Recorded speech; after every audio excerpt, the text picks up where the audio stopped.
வணக்கம். மாலை முரசு செய்திகளை விரிவாக பார்ப்பதற்கு முன் தலைப்புச் செய்திகள்.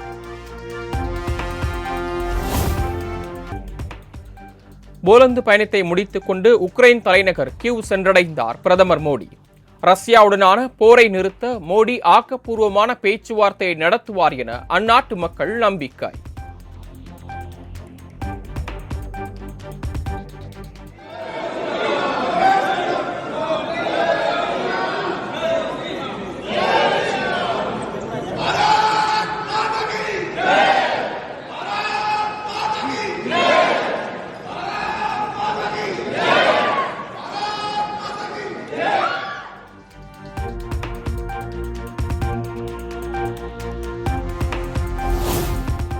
விண்வெளித்துறையில் நாட்டின் சாதனைகளை மிகுந்த பெருமையுடன் நினைவு கூர்ந்து விஞ்ஞானிகளை போற்றும் நாள்.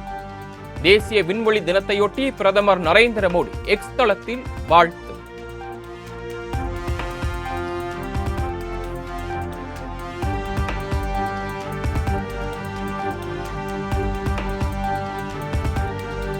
இந்திய பங்குச்சந்தையில் வர்த்தகம் செய்ய அனில் அம்பானிக்கு 5 ஆண்டுகள் தடை, 25 கோடி ரூபாய் அபராதம் விதித்து செபி அதிரடி உத்தரவு.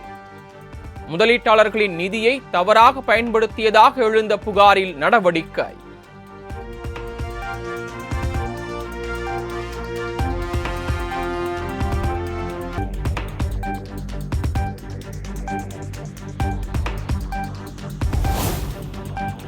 செங்கல்பட்டு மாவட்டம் தாழம்பூரில் உள்ள தனியார் பள்ளிக்கு மின்னஞ்சல் மூலம் வெடிகுண்டு மிரட்டல். மாணவ மாணவிகளை பாதுகாப்பாக பள்ளிகளை விட்டு வெளியேற்ற.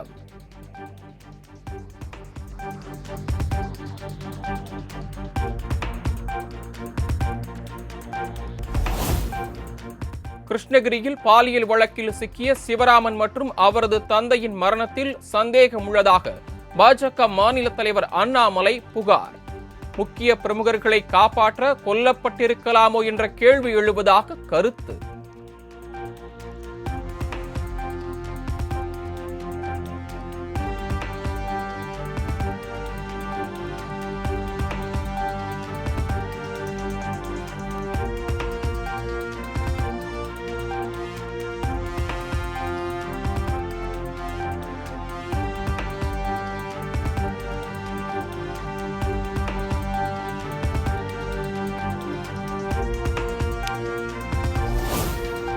டெல்லியில் குடியரசுத் தலைவர் திரௌபதி முர்மு தலைமையில் தேசிய விண்வெளி தின கொண்டாட்டம்.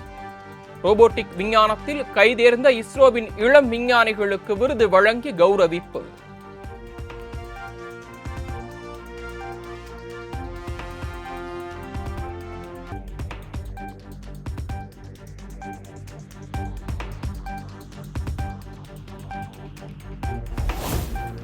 சந்திரயான் 3 திட்டம் வெற்றியடைந்து ஓராண்டு நிறைவு.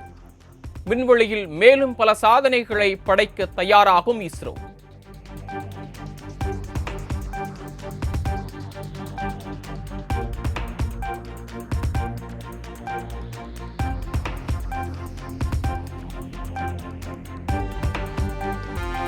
கிருஷ்ணகிரியில் பள்ளி மாணவிகளுக்கு நடந்த பாலியல் கொடுமை குறித்து தாமாக முன்வந்து விசாரிக்க வேண்டும் என கோரிக்கை. வழக்கு தொடர்ந்தால் விசாரிப்பதாக சென்னை உயர்நீதிமன்ற பொறுப்பு தலைமை நீதிபதி அமர்வு ஒப்புதல்.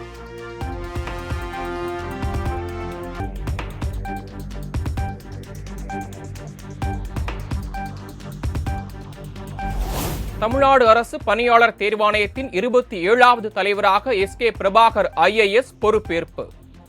2028ஆம் ஆண்டு வரை பதவி வகிப்பார் என தகவல்.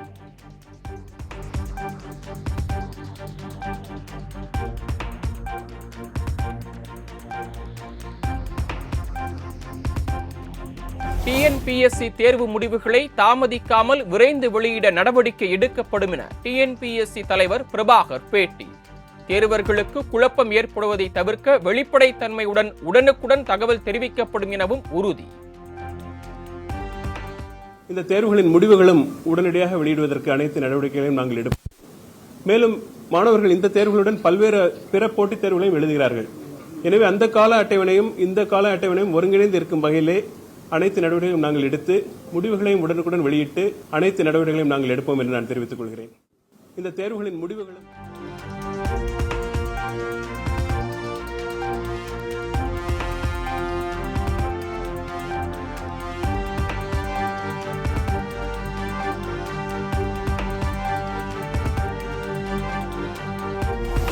சென்னையில் 15 மண்டலங்களில் உள்ள 245 மாநகராட்சி பள்ளிகளில் சிசிடிவி கேமராக்கள் பொருத்த 6,50,00,000 ரூபாய் ஒதுக்கீடு. சிசிடிவி கேமராக்கள் அமைக்கும் பணிகளுக்காக டெண்டர் கோரியது சென்னை மாநகராட்சி.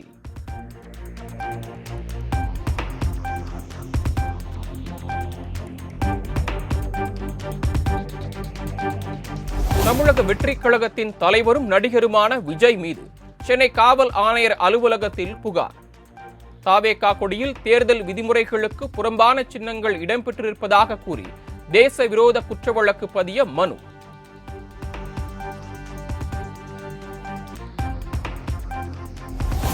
சென்னை ஆழ்வார்பேட்டையில் கமல்ஹாசன் தலைமையில் மக்கள் நீதி மய்யம் கட்சியின் செயற்குழு கூட்டம்.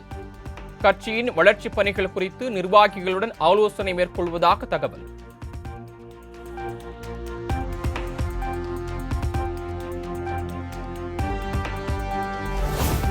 அதிமுக முன்னாள் அமைச்சர் ராஜேந்திர பாலாஜி மீது குற்றப்பத்திரிகை தாக்கல் செய்ய நடவடிக்கை கோரி உயர்நீதிமன்ற மதுரை கிளையில் வழக்கு பதிந்து 3 ஆண்டுகளாகியும் காவல்துறை எந்த நடவடிக்கையும் எடுக்கவில்லை என மனுதாரர் குற்றச்சாட்டு.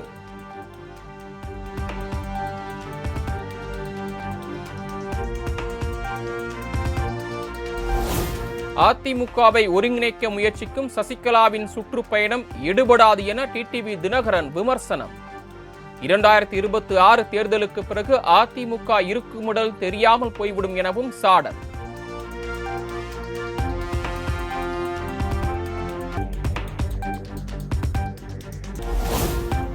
பொன்னேரி அருகே தனியார் தொழிற்சாலையில் சங்கம் அமைத்த தொழிலாளர்கள் சஸ்பெண்ட் செய்யப்பட்டதை கண்டித்து போராட்டம்.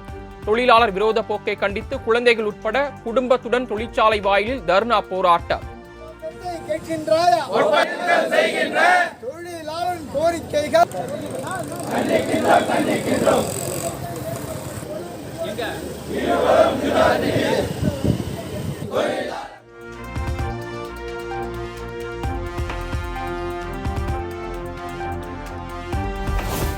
கேரள வங்கியில் அடகு வைத்த 496 சவரன் நகைகளை திருப்பூர் வங்கியில் வைத்து மோசடி செய்த மேலாளர் கார்த்திக் என்பவர் கைது. கேரள வங்கியில் நடைபெற்ற ஆண்டு தணிக்கையின் போது மோசடி அம்பலம்.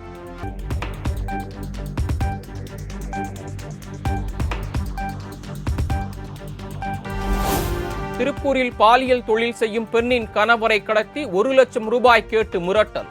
கடத்தலில் ஈடுபட்ட திருப்பூர் ஆயுதப்படை காவலர்கள் 3 பேர் உட்பட 6 பேர் கைது.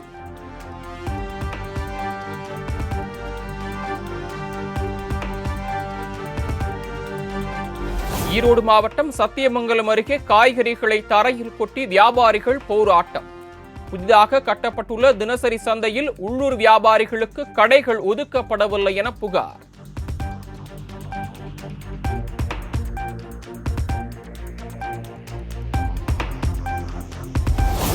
குன்னூர் ராணுவ பயிற்சி கல்லூரி வளாகத்திற்குள் நுழைந்த சிறுத்தையால் பரபரப்பு. பொதுமக்கள் மற்றும் வாகன ஓட்டிகள் அச்சம்.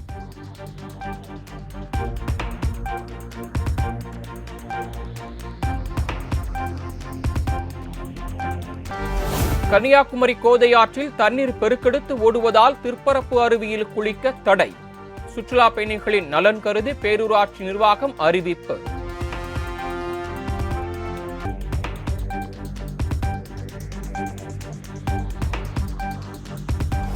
பதினாறு ஆண்டுகளுக்கு பின் சங்கரன்கோவில் சங்கரநாராயண சுவாமி கோயிலில் மகா கும்பாபிஷேகம் கோலாகலம். ஆயிரக்கணக்கான பக்தர்கள் பங்கேற்று தரிசனம்.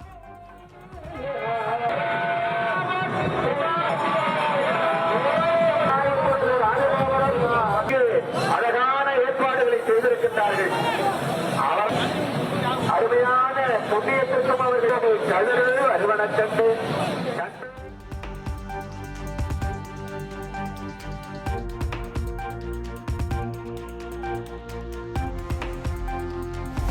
சங்கரநாராயண சுவாமி கும்பாபிஷேகத்தில் முக்கியஸ்தர்கள் அரசியல் கட்சி பிரமுகர்களுக்கு மட்டுமே அனுமதி.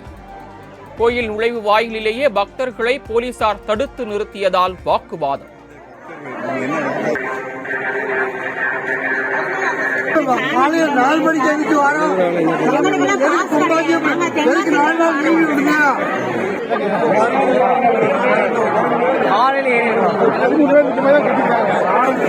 காலையில்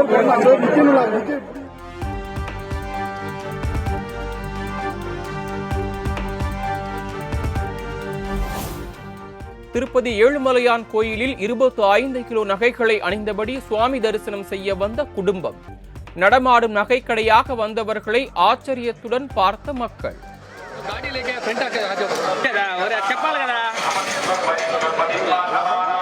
సార్